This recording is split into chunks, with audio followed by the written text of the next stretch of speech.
Tyler Barron tweets out. I want you to paraphrase the tweet, but tweets out something about the NIL and Nico and how much money he got. So what did he tweet out that prompted you to write a column on Saturday?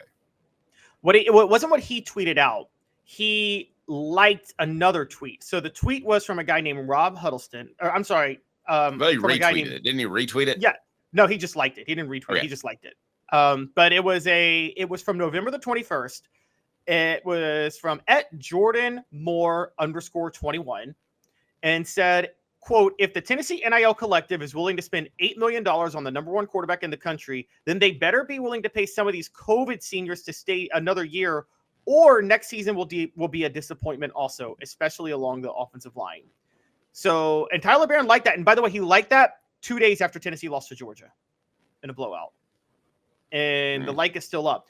I apologize to you guys. I should have known that. I should have looked at this up when it happened, because we should have reported on it, when it happened, because that would have immediately given off the vibe that we would have known he was hitting the portal. That's on me, because I scour Twitter a lot and I missed that. But at the same time, he's already entered the portal once. He entered in 2021 and came back. It's very clear he's entering it now over NIL. And you're right. You do wonder if this is a concern, but I mean, I'm not saying this from Tennessee's perspective. From Tyler Barron's perspective, if he's hitting the portal over NIL, this is short-sighted, because playing opposite James Pierce is a great opportunity for him next year for his NFL potential. I agree. And he's got a really good coach in Rodney Garner that can help develop him as well. Let's not forget that. And here's my issue with somebody drawing attention to Nico getting paid. I believe in a free market society. If we had the Vol report with Cooper Mays, the Vol report with Nico, and the Vol report with the punter, Jackson Ross, they all wouldn't get paid the same. And that's something that the Lady Vols are dealing with now, because it is based off of what exposure you can bring to said company. Here's the problem that I have with Tyler Barron, and portions of the program brought to you by Campbell, Cunningham, Taylor, and Hahn. Enjoy life when you see better. Local vision service for LASIK. They can also do cataract surgery and regular eye examination. ccteyes.com, ccteyes.com. Campbell, Cunningham, Taylor, and Hahn, and they're local. I spoke to, and I don't care to share a quote off the record conversation, because it ended up being on the record. But when I was first visiting with Cooper Mays and Jacob Warren about being on the Vol report, which the Vol report with Cooper Mays will post later today, if you're watching on a Monday, if you're watching live, if you're watching on a delay, it's already there. But I asked both Jacob and Cooper Mays, and we ended up talking about it on the podcast, so it wasn't an off the record discussion anymore. Do you care that this Nico guy may be getting $8 million? Does that bother you? And they both looked at me and said, no, he's a quarterback. I mean, it's the same thing when you're in high school. Who got all the girls? Probably the quarterback. Who gets the most money in the NFL? Probably the quarterback. Who has the most pressure on him?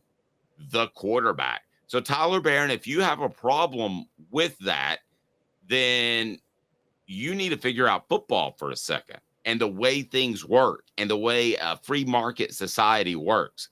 The simple fact is, even if you're the best defensive end in the nation, well, let's say Will Anderson, not 2022 Will Anderson, but 2021. Let's say you're that guy.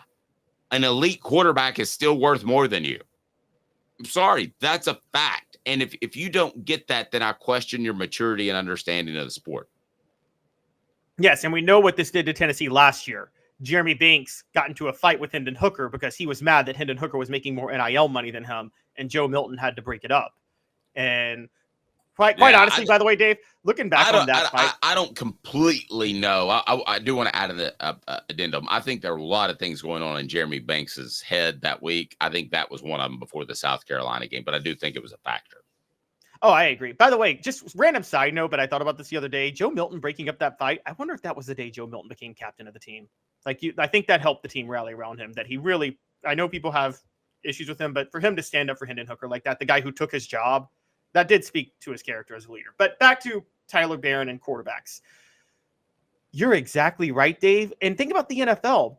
For those who question this, okay, the first pick in the draft is usually a quarterback, almost always.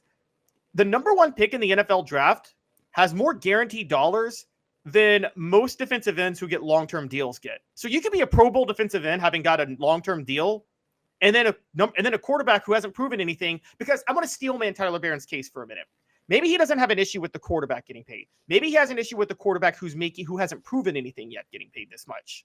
But that happens in the NFL all the time. Draft picks, depending on how high you're drafted, have a guaranteed amount of money that is more than most of the players on their team who have proven something. That's how this works. You pay players for what you expect them to do. And so I'm steelmanning Tyler Barron's argument, but it's still not the right argument. It's still not the right approach to have. And I thought about this. It's funny you brought up Will Anderson. Dave, do you remember the first millionaire in NIL? It was Bryce Young. It was Bryce Young before he ever played a game.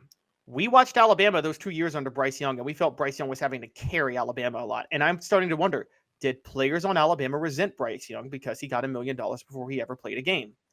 And I'm not willing to go that far. It was Nick Saban at SEC Media Days in 2021 that came out and said that. So if that would have been the case, I don't think he would have said that. I don't want to go that far, but I will say this. I think Tennessee overhyped the 8 million, and then it was 9 million for like a couple of weeks, and then it went back to 8 million.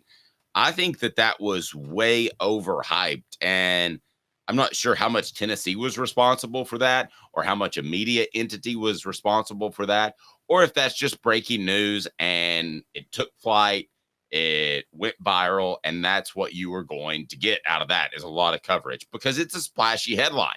College quarterback, especially at the time, not now, but college quarterback gets $8 million to go to Tennessee, which is technically a violation at the time as well. Somebody overhyped that. And I don't know. Some of those numbers, too, still to me are a little outlandish. Maybe he's got $8 million in his pocket. Nico does. I don't know. But I think that was overhyped. I think that got overplayed somehow and hurt Tennessee. I really do believe that.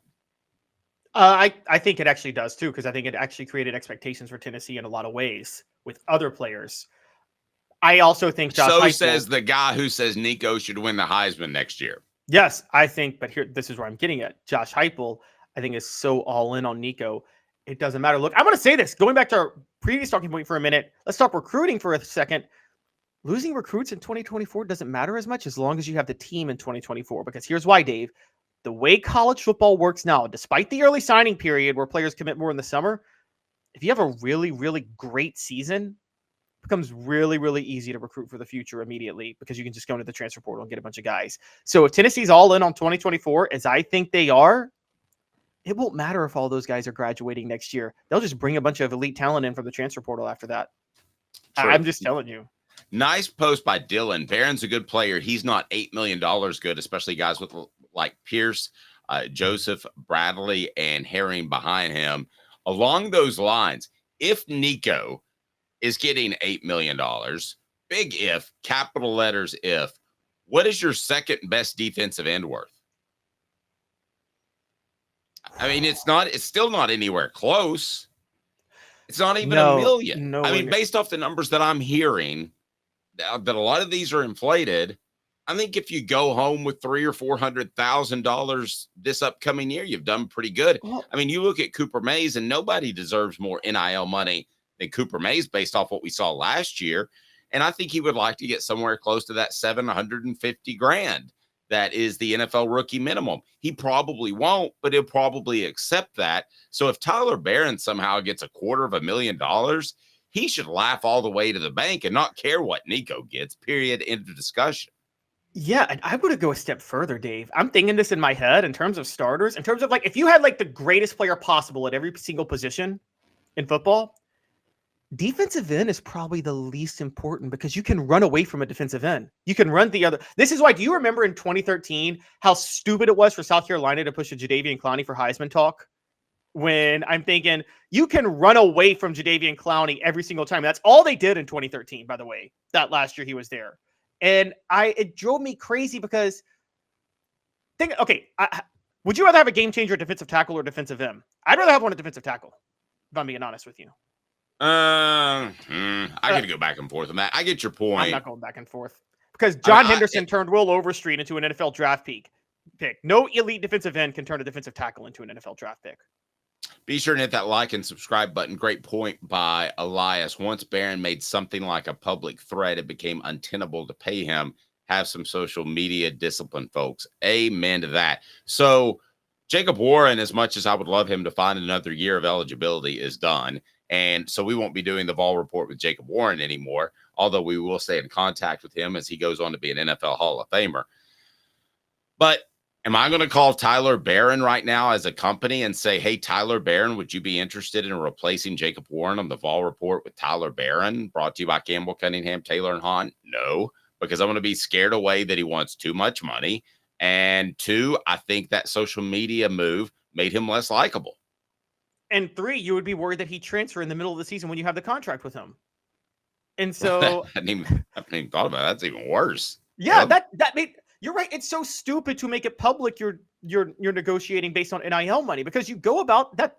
You're throwing away your cards in that way. And I mean, you're right. You're not alone. Tyler Barron comes back to Knoxville. What business would give him any money when it's not even reliable that he'll be there in a few weeks? I mean, that was a dumb move by him. Yeah, I thought it was an incredibly dumb move. I really do. I don't know why you would say that. I don't know why you would even be on social media. I'm on social media all the time. This is the Calipari lesson, by the way. Remember what Calipari said? Don't trip over nickels to make millions. In search of dollars. Yes. Yeah. And because right. This won't just affect Tyler Barron at this level. This is going to affect Tyler Barron at the NFL level. Because, the NFL, they throw character into everything they do, don't they, Dave, when they're drafting? Particularly with defensive ends. And they're like, oh, is this kid kind of going to be a problem? He may have cost himself a few million just based on where he's going to get drafted now.